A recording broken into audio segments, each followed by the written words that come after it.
Hello बच्चों, let's see the question.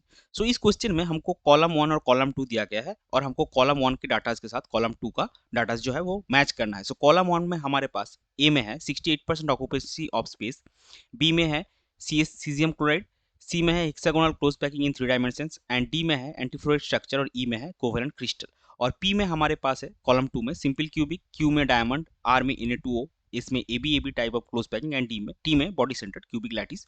So column one के साथ कॉलम टू हमको मैच करना है। तो अभी देखिए, सबसे पहले इस क्वेश्चन का की कॉन्सेप्ट क्या है। सो इस क्वेश्चन का की कॉन्सेप्ट है क्रिस्टलाइन सॉलिड्स। अभी सबसे पहले स्टार्ट करते हैं ए से।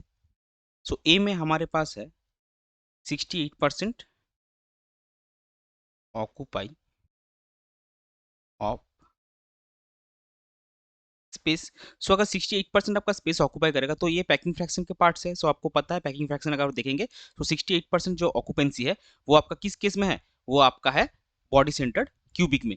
सो इसके रिगार्डिंग कॉलम टू का पार्ट होगा बॉडी सेंटर्ड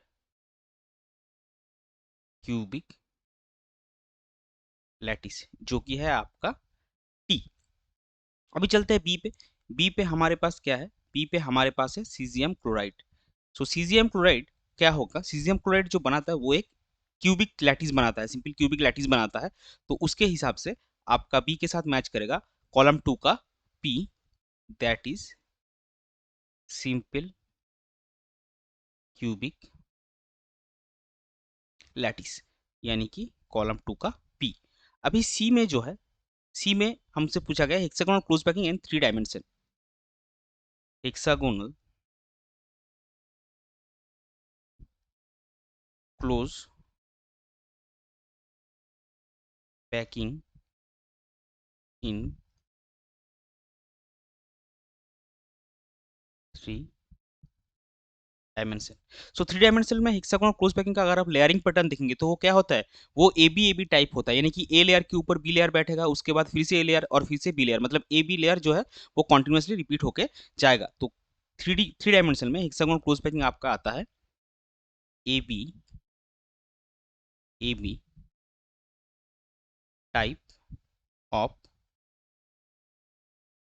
क्लोज पैकिंग, यानी कि कॉलम टू का इस। अभी चलते हैं डी पे। डी पे हमारे पास है कॉलम वन में anti fluoride structure, anti fluoride structure. So अभी देखिए, सबसे पहले ये जो CaF2 हमारे पास है, इसका जो स्ट्रक्चर है इसको हम बोलते हैं फ्लोराइड स्ट्रक्चर।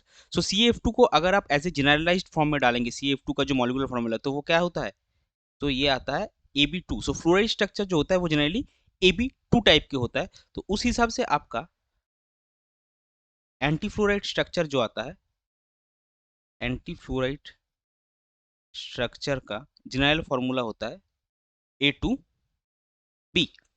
तो अब देखिए ऑप्शन डी में क्या है, जो आर में है Na2O, ये A2B जनरल फॉर्मूला का है। सो आपके एंटीफ्लोराइड स्ट्रक्चर होगा Na2O, जो कि है आपका कॉलम टू में आर। सो डी के साथ, कॉलम वन के डी के साथ मैच करेगा कॉलम टू का आर। अभी चलते हैं लास्ट ऑप्शन में, कॉलम वन की E, that is covalent crystal.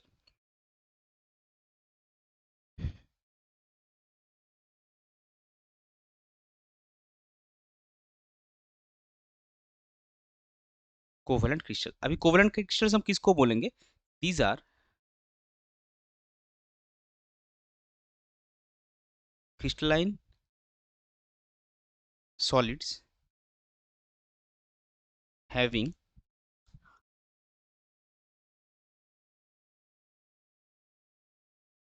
Network like structure formed by covalent bonds, यानी कि अगर किसी भी आपको पास एक क्रिस्टल सब्सटेंस है जिसमें सारा का सारा जो बॉन्ड है वो कोवेलेंट बॉन्ड्स है, तो उसको आप कोवेलेंट क्रिस्टल बोल सकते हैं। और वो हम पता है ग्राफाइट जो है, डायमंड जो है, ये सारा का सारा क्या है, कोवेलेंट कंपाउंड से, कोवेलेंट बॉन्ड से बना हुआ है। तो ये सारे क्रिस्टलाइन भी है और इन सारे को हम कोवेलेंट क्रिस्टल बोलेंगे। सो आपका कॉलम 2 का क्यू होगा diamond, that will be matching, that will जो मैच करेगा आपका कोवेलेंट क्रिस्टल के साथ। सो ये आपका हो जाएगा डायमंड, दैट इज कॉलम 2 का क्यू। सो अभी हम सबसे पहले एक बार देख लेंगे किस कॉलम के साथ क्या मैच किया, कॉलम 1 और कॉलम 2 के बीच, फिर उसको फाइनली नोट डाउन करेंगे। सो ए के साथ मैच किया टी, बी के साथ पी, सी के साथ एस, टी के साथ आर और ई के साथ क्यू। तो उसको हम लिख लेंगे। ए के साथ आपका मैच किया है टी, बी के साथ आपका मैच किया है पी और सी के साथ एस, बी के साथ आपका मैच किया है पी, सी के साथ आपका मैच किया है एस, डी के साथ आपका मैच किया है आर और ई के साथ आपका मैच किया है कॉलम 2 का क्यू। ये हो जाएगा आपका क्वेश्चन का final answer. I hope you understood it well. Best of luck. Thank you.